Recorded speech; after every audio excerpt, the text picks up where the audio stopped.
আসসালামু আলাইকুম। আজকে আমি অনেক দিন পর আসলাম রান্না নিয়ে। আমি আজকে একটা লাবড়া রান্না করব। দেখেন, আগে কড়াইতে আমি সরষের তেল দিয়ে দিলাম, একটু বেশি করেই দিলাম। সরষের তেল দিয়ে রান্না করব। এখানে আমি 7 পদের তরকারি নিচ্ছি। একে একে সব তরকারি দিব আর একে একে আপনার সাথে নাম বলে দেবো। আগে আমি বেগুনগুলো ভাজে নিব কড়াইতে, কেন বেগুন তো নরম তরকারি, এইটাকে ভাজিয়ে রাখবো। তারপরে অন্য তরকারিগুলা সেদ্ধ হইলে তারপরে আমি বেগুন দিব।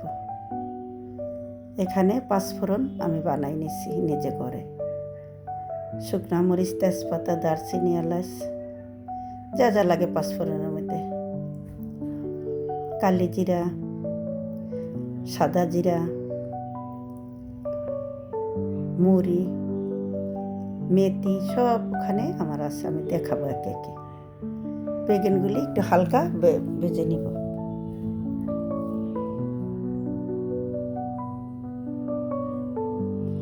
আমার পাকের ঘরের স্পেস এত ছোট যে আমি সব তরকারিগুলো একবারে রাইখা ক্যামেরায় দেখাইতে পারি না। কি করবো বলেন, পাকের ঘর ছোট। এখন এখানে কাঁচা কলা ভাজতেছি। কাঁচা কলাটা আমি লবণ দিয়ে হলুদ দিয়ে ভালো করে ধুয়ে নিছি।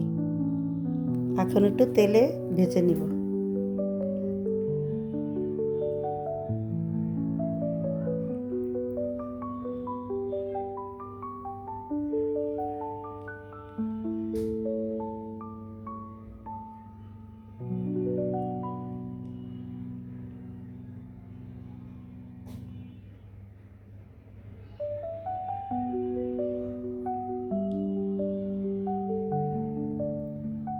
কাঁচা কলাটাও আমার ভাজা হয়ে গেছে। এটা আমি একে একে সব তুলে রাখতেছি।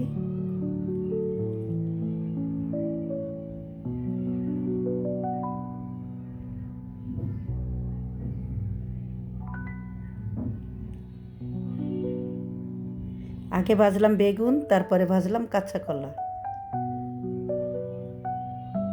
তারপরে দিব আলু। আলুও হালকা একটু ভেজে নিব তেলে। সামান্য আলু দিব, বেশি দিব না।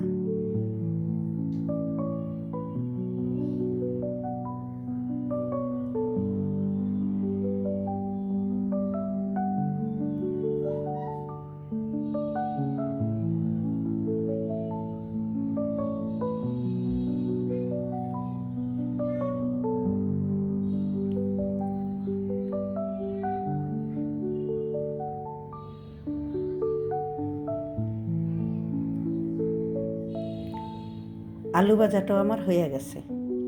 এটাও এখন আমি তুলে নিব।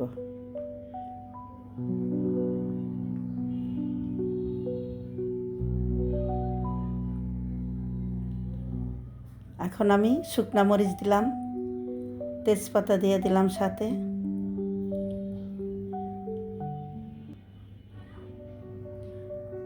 দারচিনি, এলাচ অল্প অল্পই দিলাম সব কিছু।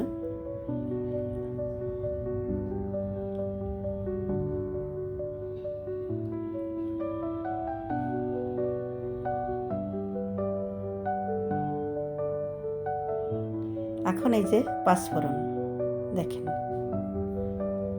এইটা দিলাম, অল্প অল্পই দিলাম।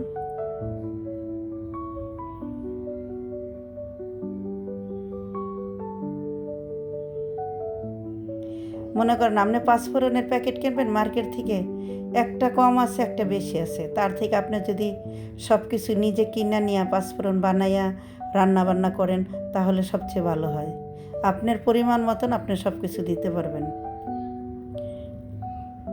আমি কখনো পাঁচফোড়নের প্যাকেট কিনি না, আমি সব আলাদা আলাদা কিনি। কিনা তারপর আমি পাঁচফোড়ন নিজের হাতে যতটুকু লাগে পরিমাণ অতটুকু আমি ব্যবহার করি।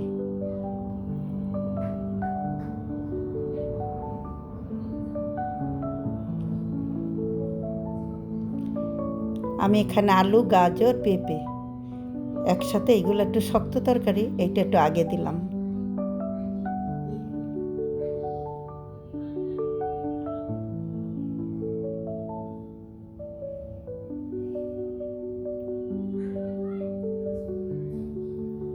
পরিমাণ মতন লবণ দিয়ে দিলাম।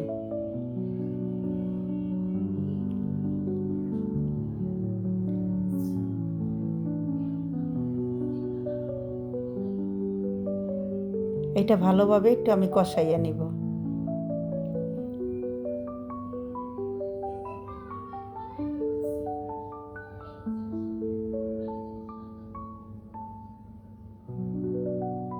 বটবটি দিয়ে দিলাম।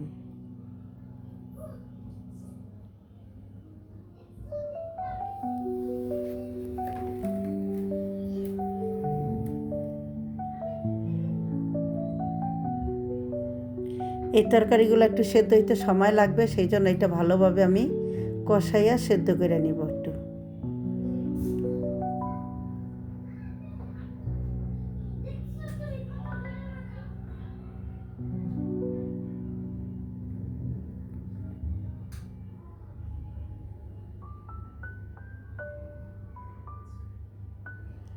আদা বাটা দিয়ে দিলাম, রসুন বাটা দিয়ে দিলাম, 2 চামচ আদা বাটা দিলাম, 3 চামচ রসুন বাটা দিয়ে দিলাম। তারপর একটু ধনিয়ার গুঁড়া দিলাম, লাল মরিচের সামান্য একটু গুঁড়া দিয়ে দিলাম, একটু হলুদের গুঁড়া দিয়ে দিলাম। সামান্য সামান্য দিতে হবে, যেহেতু লাবড়া এটা তো এমনিই কালারফুল তরকারি, এই জন্য আমি একদমই হালকা মশলা দিলাম।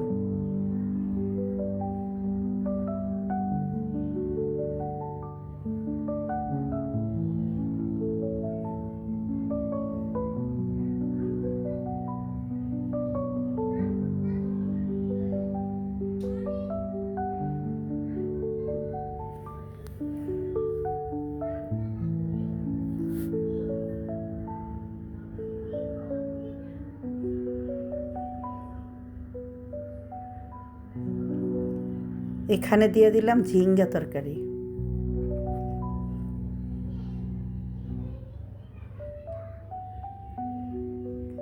তারপরে দিব পটল তরকারি,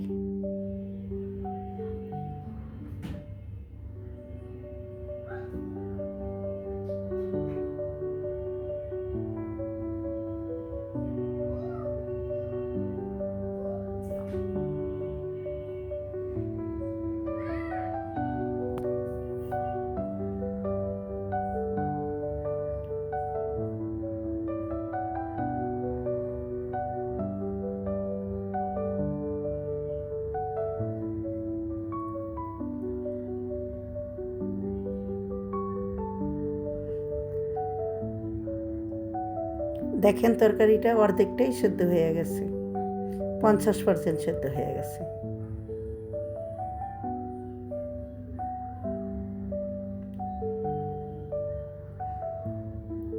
কেননা এই লাবড়াটা ঠিক এইভাবেই রান্না করতে হবে। এখন আমি এইটার ভিতরে আলু ভাজা, বেগুন ভাজা, কাঁচা কলা ভাজা তেলে কাঁচা কলাটা কেন ভাজলাম জানেন? এই সবজিটার ভিতরে দিলে তাহলে কালো হয়ে যাবে না, এই জন্য আগেই আমি এটা লবণ দিয়ে ধুয়ে তারপরে কাঁচা কলাটা আগে তেলে ভাজা নিছি। এটা যদি আপনারা এইভাবে না করেন তাহলে আপনার পুরো তরকারিটাই কালো হয়ে যাবে। আমার এই তরকারিটা একটুও কালো হবে না।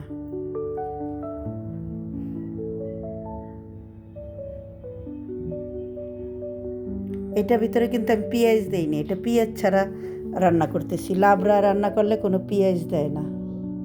আমি এখন নারকেলের দুধ দিয়ে দিলাম, এখানে একটা নারকেলের দুধ দিয়ে দিলাম। আমি একটা নারকেল কোড়াইয়া দুধ বানাইয়া নিচ্ছি, সেইটা এটার ভিতরে দিয়ে দিলাম।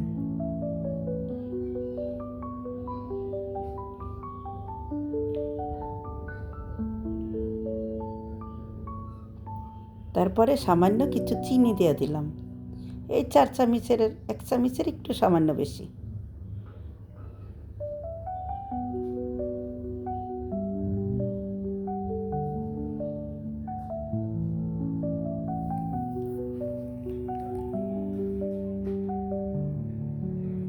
এখন দিব আমি কিছু কাঁচামরিচ, দেখেন কাঁচামরিচ দিয়ে দিলাম।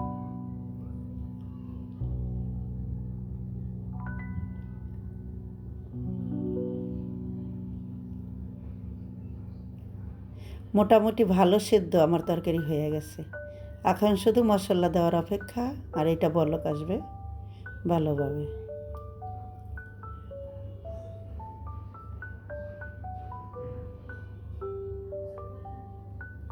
দেখেন কত সুন্দর হয়েছে।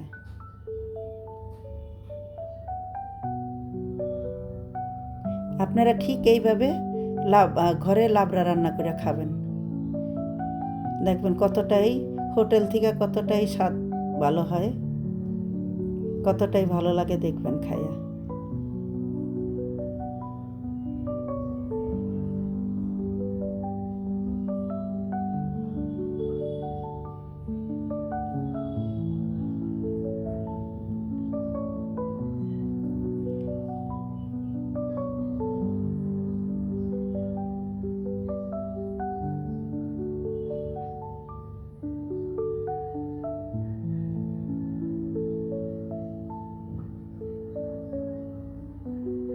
এখন দিব আমি ধনিয়া পাতা।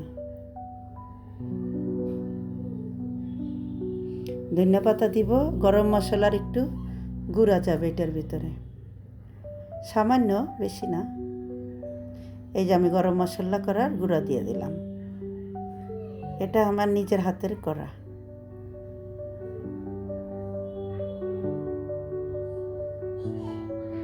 তারপরে আমি ঘি দিয়ে দিলাম কিছু।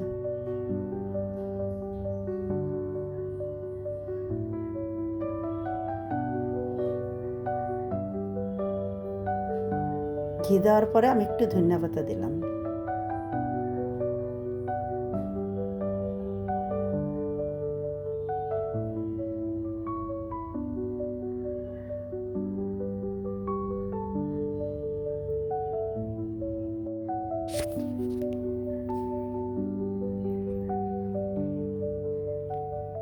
আমার লাবড়া রান্না শেষ।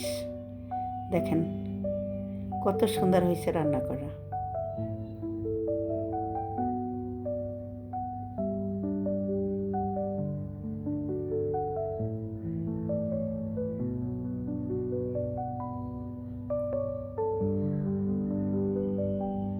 আমি চুলার জালটা বন্ধ করে দিছি।